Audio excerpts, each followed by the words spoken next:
तो कल हम लोग कारक को पढ़े थे। आज हम एक बार मैं कारक की पहचान बता देता हूँ फिर से। तो जैसे संस्कृत में कारक 6 होते हैं: कर्ता, कर्म, करण, संप्रदान, अपदान और अधिकरण। तो वाक्य में कैसे पहचानेंगे कौन कर्ता कारक है? तो सबसे पहले बालक खाता है, यानी बालक खादति, तो यह कर्ता कारक हुआ।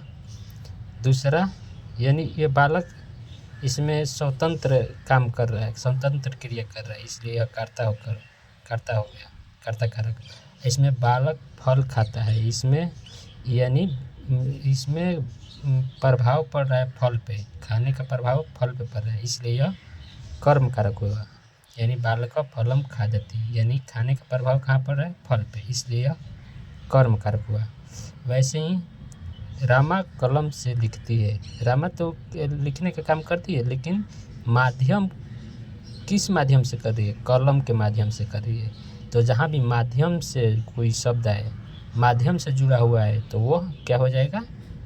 करण कारक हो जाएगा। जैसे रामा कलमे ने लिखती, रामा हस्ते ने लिखती, रामा कोई भी साधन का प्रयोग करे तो उसमें करण कारक हो जाएगा। और चौथा है बालक पुत्र को, माता पुत्र को दूध देती है, यानी यहाँ दान देने का संबंध में, दान देने के संबंध में जो भी वाक्य आएगा वो संप्रदान कारक हो जाएगा। जैसे दान देने का मतलब कि जो दे दिए वो लिया नहीं, दान का मतलब वही होता है जो दे दिया गया वो वापस नहीं लिया गया। तो माता जो पुत्र को दूध देती है तो वो फिर दूध थोड़े लेगी, तो यानी इसमें यह कौन सा कारक हो जाएगा? संप्रदान कारक, यानी माता पुत्राय दुग्धम ददाति। जैसे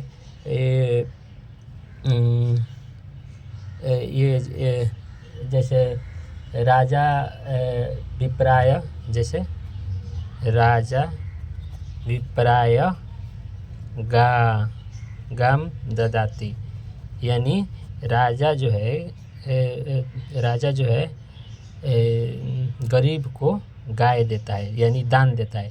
तो इसलिए यहाँ यह कौन सा हो जाएगा? संप्रदान हो जाएगा कारक, संप्रदान कारक हो जाएगा, क्योंकि यह दे। लेकिन अगर यहाँ रजकस्य वस्त्रम ददाति, यानी धोबी को वस्त्र देता है, यहाँ राजा लिख देते हैं, राजा धोबी को वस्त्र देता है, यानी देगा तो फिर लेगा। चाहे यहाँ मोहन लिख देते हैं, मोहन धोबी को वस्त्र देता है, तो धोने के लिए देता है, तो फिर तो वापस लेगा। तो इसलिए यहाँ षष्ठी विभक्ति लग जाएगा, षष्ठी विभक्ति, यानी संबंध वाला लग जाएगा। संबंध जो कि कारक नहीं है तो षष्ठी विभक्ति लग जाएगा, क्योंकि यह वापस फिर लेगा। लेकिन यहाँ राजा विप्राय गाम ददाति, यानी राजा जो विप्राय को गाय दे देगा दान में, वो वापस नहीं लेगा, तो यह संप्रदान कारक हो जाएगा। यहाँ मोहन रजकस्य वस्त्रम ददाति, यानी धोबी को वस्त्र देता है, लेकिन फिर वो वापस लेगा क्योंकि धोने के लिए दिया है, तो इसलिए यहाँ षष्ठी विभक्ति लगेगा। आगे है राजा नगर से आता है, तो आने का काम कर रहा है राजा, लेकिन कहाँ से आ रहा है? नगर से, अलगाव का, तो इसलिए यहाँ कौन सा विभक्ति हो जाएगा? अपदान हो जाएगा, अलगाव कर रहा है, यानी नगर से अब आ रहा है। वैसे ही राजा सिंहासन पर बैठता है, यानी बैठने का तो काम करता है, लेकिन कहाँ पर बैठता है, यानी कहाँ, तो इस कहाँ का आया शब्द, तो इसलिए यह अधिकरण कारक हो गया। तो ऐसे हम लोग कारक को पहचान करते हैं। आगे हम लोग पढ़ेंगे कर्ता कारक प्रथमा विभक्ति, यानी हम देखेंगे कि प्रथमा विभक्ति कहाँ कहाँ लगता है, किस स्थिति में प्रथमा विभक्ति का हम प्रयोग करेंगे। तो जैसे यह सबसे पहले कहा स्वतंत्र कर्ता, यदि स्वतंत्र कर्ता रहेगा तो उसको हम कर्ता कारक कहेंगे और उसमें प्रथमा विभक्ति लगेगा। जैसे स्वपठति, यानी स्वतंत्र पढ़ने का काम स्वतंत्र वह कर रहा है, वह बीच में कोई कुछ नहीं, यानी स्वतंत्र काम कर रहा है वह, तो इसलिए इसमें प्रथमा विभक्ति लगेगी, यानी पठति। ये यहाँ पुस्तक चाहे राम पुस्तकम पठति, यानी राम पुस्तक पढ़ता है। वैसे ही दूसरा दूसरा क्या है, दूसरा कहाँ विभक्ति प्रथमा विभक्ति लगेगा, कर्तरी प्रथमा, यानी कर्ता में प्रथमा विभक्ति होती है। जैसे बालक खेलन्ति, यानी बालक खेलता है। तो इसमें भी अगर कर्ता अगर रहेगा तो उसमें भी प्रथमा विभक्ति लगेगी। तीसरा क्या है, अभिधेय मात्र प्रथमा, केवल नाम मात्र वाले शब्द में प्रथमा विभक्ति लगती है। जैसे वाक्य में आएगा मोहन राम पर्वत विद्यालय वृक्ष पुस्तकम फलम। जैसे मोहनम गच्छति, मोहनम विद्यालयम गच्छति, राम गच्छति, पर्वत महान, हिमालय पर्वत महान अस्ति। तो इस सब में प्रथमा विभक्ति। विद्यालय कुत्र अस्ति, यानी इस सब में प्रथमा विभक्ति लगेगा। वृक्ष, गंगा तीरे वृक्ष अस्ति, तो ये सब इन सब में प्रथमा विभक्ति लगेगा। चौथा क्या हो गया, अवयव योग प्रथमा, अवय के प्रयोग होने पर उसमें उससे संबंधित शब्द में प्रथमा विभक्ति लगती है। यानी भारतवर्ष से भारत इति राजा आसित, यानी जो इति है ना, रीति, यह इति जो है अवय है। अवय जब हम लोग पढ़ेंगे तो समझेंगे। तो अगर जब भी अवय आएगा तो उसी से संबंधित शब्द में प्रथमा विभक्ति लगेगा, तो इसलिए इसमें प्रथमा विभक्ति लगेगा। पांचवा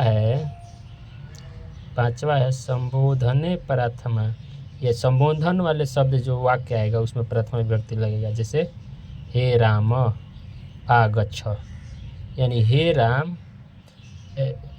राम अत्र आगच्छ, हे राम यहाँ आओ, यानी यहाँ हे राम क्या है, संबोधन। और तो इसमें कौन सा विभक्ति लगेगा, प्रथमा, तो प्रथमा विभक्ति में आगच्छ यानी आओ। वैसे ही प्रयोजकी कर्तरी प्रथमा, यानी प्रयोजक कर्ता में स्वयं नहीं, यानी ये कह रहा है किसी काम को स्वयं नहीं करके दूसरे से करवाता हो तो उसमें प्रथमा विभक्ति लगता है। अच्छा, यानी इस कह रहा है कि कोई अपने काम नहीं करेगा लेकिन दूसरे से कराएगा तो उसमें भी प्रथमा विभक्ति लगेगा। जैसे पिता पुत्र को तमाशा दिखा रहा है, यानी पिता स्वयं नहीं तमाशा दिख रहा है, पुत्र को तमाशा दिखाता है, यानी अपने नहीं काम कर रहा है, पुत्र से काम करवा रहा है। इसलिए इसमें भी क्या हो गया, इसमें भी प्रथमा विभक्ति लगेगा। सातवां है उक्त कर्मणि प्रथमा, यानी उक्त कर्म में प्रथमा विभक्ति लगता है। जैसे अगर कर्म उक्त हो तो उसमें प्रथमा विभक्ति लगता है। जैसे राम के द्वारा मोहन देखा जाता है, पहले यहाँ हम समझ लेते हैं। राम मोहन को देखता है तो इसमें उक्त क्या है, कर्ता है, राम है। राम क्या है, राम कर्ता, यानी कर्ता इसमें युक्त है। लेकिन इसी को हम कर्म को हम उक्त कर देते हैं तो क्या हो जाएगा, राम के द्वारा मोहन को देखा जाता है। यानी अगर यदि कर्म उक्त हो तो ये कर्म क्या हो जाएगा, प्रथमा विभक्ति हो जाएगा। क्या हो जाएगा, प्रथमा विभक्ति। तो क्या हो जाएगा, रमेण मोहन दृश्यते, इसमें क्या होता था, यहाँ कर्म होता था, जैसे राम मोहन को देखता था, लेकिन इसमें क्या था, इसमें कर्ता युक्त था, लेकिन इसमें कर्म युक्त है।